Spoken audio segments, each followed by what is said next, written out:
Welcome to Season 4 of AIHA's podcast series, The Healthier Workplaces Show, where we explore timely and informative topics about occupational and environmental health and safety to help you improve your workplace. I'm your host, Alejandro Castillo. Today, I have the pleasure of speaking with AIHA Connect 2025 opening keynote speaker, David Finch. David Finch is the New York Times bestselling author of the Journal of the Best Practices, a life story of his experience navigating neurodiversity and relationships. As a neurodiverse person himself, David has a unique approach to challenges in his professional and personal life. Today, we'll learn about managing and leveraging neurodiversity in the workplace. David will share his advice on how best to manage neurodiverse individuals, those whose brains work a little differently from the rest of the workforce. Let's start from the beginning. What is neurodiversity? Good question. Neurodiversity is a few things. So let's take the case of neurodiversity with a lowercase n. So neurodiversity is a term just referring to the fact that we as human beings, as a species, have cognitive differences. There's a normal variation of how our brains process information, how we engage in social interaction and process social information as well. And it could be, it could even be how we process language, numbers, that sort of thing. So neurodiversity is just like a biodiversity or a socioeconomic diversity. It's just a diversity of our human genome. Now, neurodiversity with a capital N, you might think of as more of a social movement, where neurodivergent individuals are very much now sharing lived experience, and there's a growing sense that we need to validate or provide neurodiversity affirming workplaces, healthcare, church scenarios. Anything out in the world can be neurodiversity affirming, and that would be more the neurodiversity movement. But with respect to the workplace, we think of neurodiversity in the sense that, like, we work in a neurodiverse workspace. We work with people who are on the autism spectrum. We work with people who are dyslexic. We work with people who have diagnosed with OCD, bipolar, Tourette's. So it's the full range of the human cognitive expression, we'll say. Your book is called The Journal of Best Practices, a memoir of marriage, Asperger's syndrome, and one man's quest to be a better husband. If every employer were required to create its own journal of best practices for accommodating neurodiverse people in the workplace, what would be on the first page? So on the first page of the actual Journal of Best Practices book, it's "Do all that you can to be worthy of her love." Actually, technically on the very first page, it's a quote that I love. It's "The only thing to know is how to use your neuroses," and I think that applies here as well, in marriage and in work. But for a corporate or a workplace sort of version of the Journal of Best Practices, the analog to "Do all that you can to be worthy of her love" is be a worthy steward of your neurodiverse workforce. And underneath that umbrella comes guidance. It comes seeking an understanding of the lived experience of your employees. Like, what is it like when we're in a meeting and I can see you becoming visibly frustrated, and the more frustrated you get, the less you have words to express it. What's going on? I just want to understand. Having a conversation like that can make all the difference in a neurodivergent employee's development, both professionally and personally in the workplace. Speaking about the workplace environment, can you tell me a bit more about your experience in the semiconductor industry and how that worked for you exactly? So I didn't know that I was on the autism spectrum until I was diagnosed at age 30 by a licensed clinical psychologist. But actually, first I was soft diagnosed by my wife, and it turns out she was right, which is, you're not going to win that argument. So I was like, all right, fine. You can never win again after that. No, when the wife says it and then it's rubber stamped by a licensed clinical psychologist, it's pretty much fait accompli at that point. But what I will say is I entered my career right out of college in the semiconductor industry, and it was an excellent match for my neurotype of Asperger's syndrome, which was my formal diagnosis. And I say that because I was surrounded by engineers. I was surrounded by deep thinkers who think a mile deep and maybe an inch wide, but they think deep into their subject matter and would talk about it for 4 hours in the morning. Then we would go to lunch. They would still be talking about, trapezoidal waveforms to govern motor speed, right? We'd be talking about that for 8 hours. So I felt like I had finally found my tribe.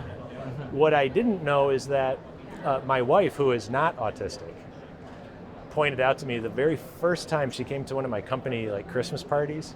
She pointed out, she's like, Dave, this really looks like a structured workshop for autistic people. It's just you're all paid to be here and to design circuits. And I was like, that makes a lot of sense. We all kind of,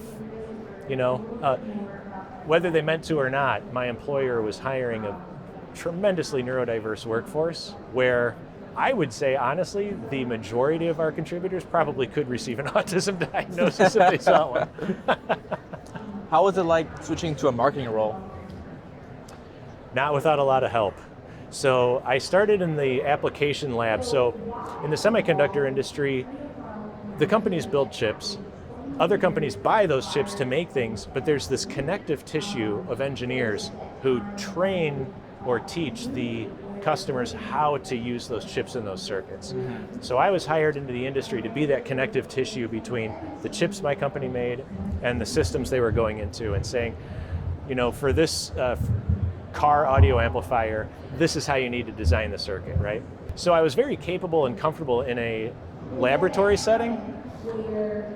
Where my game fell apart early in my career was being around customers where I would have to present a massaged version of the truth.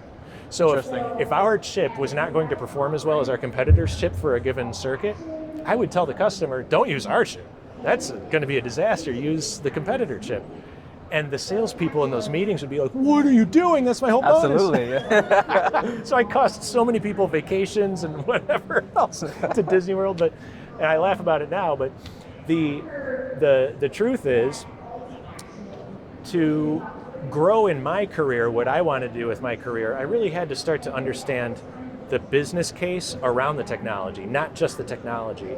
So fortunately, I was under the tutelage of a fellow engineer who was very social. Like the least autistic person you've ever met. Okay. But a brilliant engineer, many, many patents and blah, blah, blah. He understood the business game around the technology, and he took me under his wing, and he said, I think you could get into technical marketing.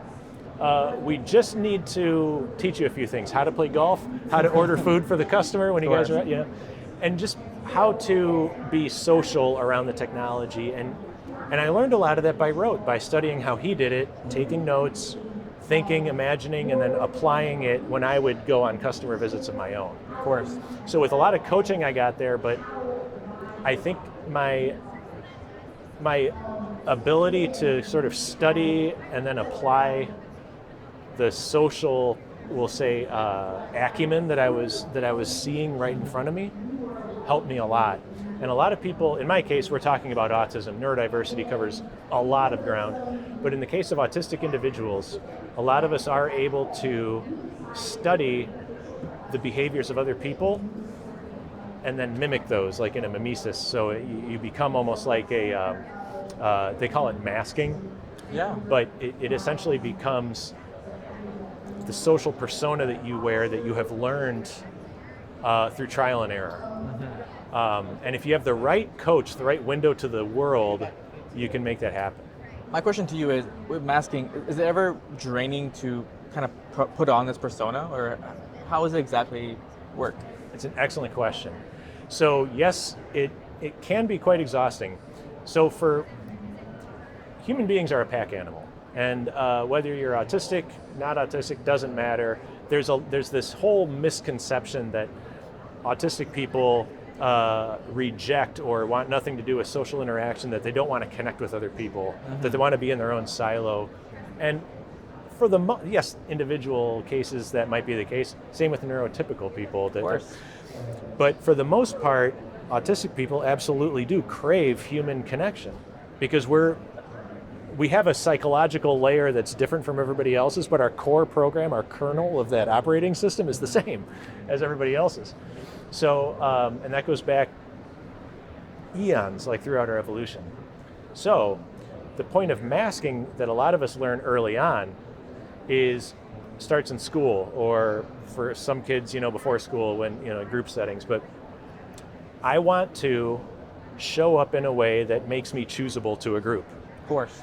And this group chooses people who behave in this way. I'm going to learn those behaviors, fake it till you make it, so to speak. So they adopt these behaviors. It's not their authentic way of living, but it's good enough, and it gets them into the group. Awesome. There are other people who will not mask, and we call them filterless, or they are very direct, they're very blunt.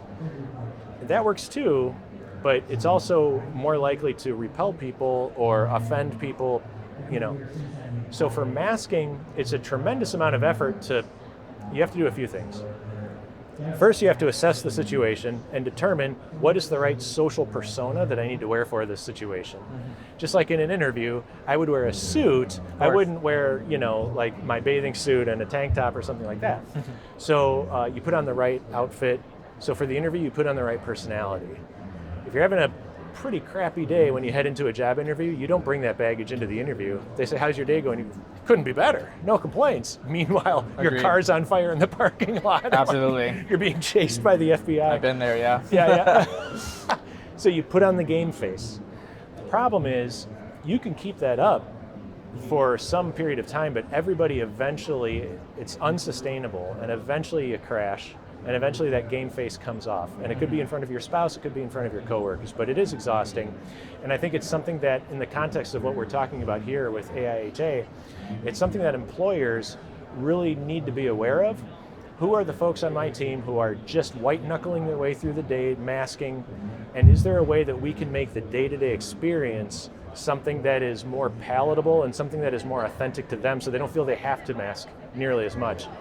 And what happens is, when you can let your guard down in terms of putting on the masks, what ends up happening as a natural consequence is you're more productive. You're more focused. You're not burning processor cycles. It's sort of like on your computer when you've got too many windows open. Yeah. You're not burning processor cycles, figuring out who you need to be. You can just focus on the work. And getting there is not a one-size-fits-all path. So every employer has different employees, and they need to consider for themselves what does that team dynamic look like. But it's something that employers need to be aware of, is masking and the exhaustion that comes with it. So whether someone who's autistic wants to mask or not, what can somebody in the workplace do to perform the best practices to help them, whichever choice they do? Great question. I think a lot of it comes down to an authentic and sincere curiosity about that employee's experience in life. Yeah. Check in. You don't want to be too in their face. And by the way, if somebody has not disclosed, if you're a manager and your employee has not disclosed to you or to anybody else in the organization that they are maybe on the spectrum, that they are dyslexic, that they are have PTSD, whatever the case might be, you don't want to force a armchair diagnosis on them. So you have to be careful how you approach it, but what you want to do is sort of tease out, how are things going? Like I mentioned before, you can just ask very sincere and concrete questions. I notice at the end of the day that you are just done.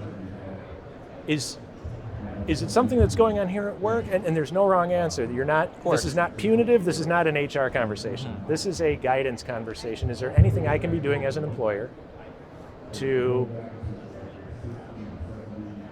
sort of make the workday less exhausting? And asking those questions in good faith, I think, is oftentimes received very well. If the person feels that they're being supported. If they feel that they're being attacked or judged, it's going to go sideways very fast. Absolutely. Yeah. If you could give one piece of advice to occupational and environmental health and safety professionals on making their workplaces more inclusive to neurodivergent people, what would it be?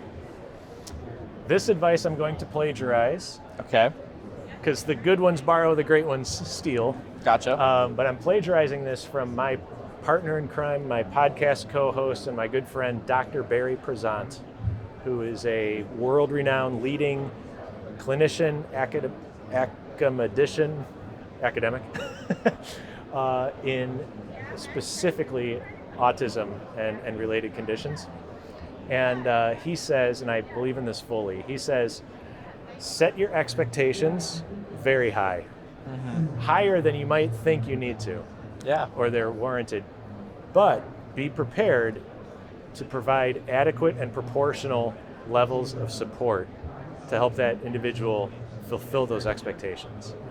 I think what ends up disabling the neurodivergent person more than their actual neurological condition, if anybody would call them disabilities, what ends up disabling them is how people respond to their neurological difference, more so than the difference itself. Yeah.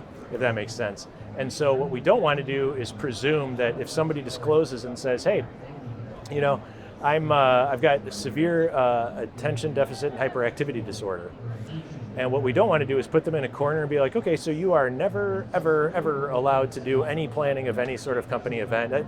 We don't do that. What we say is like, okay, great. What are some strategies that you have found help you still be productive at work despite this, and what can we do to help you get there, you know, to help you in your day-to-day?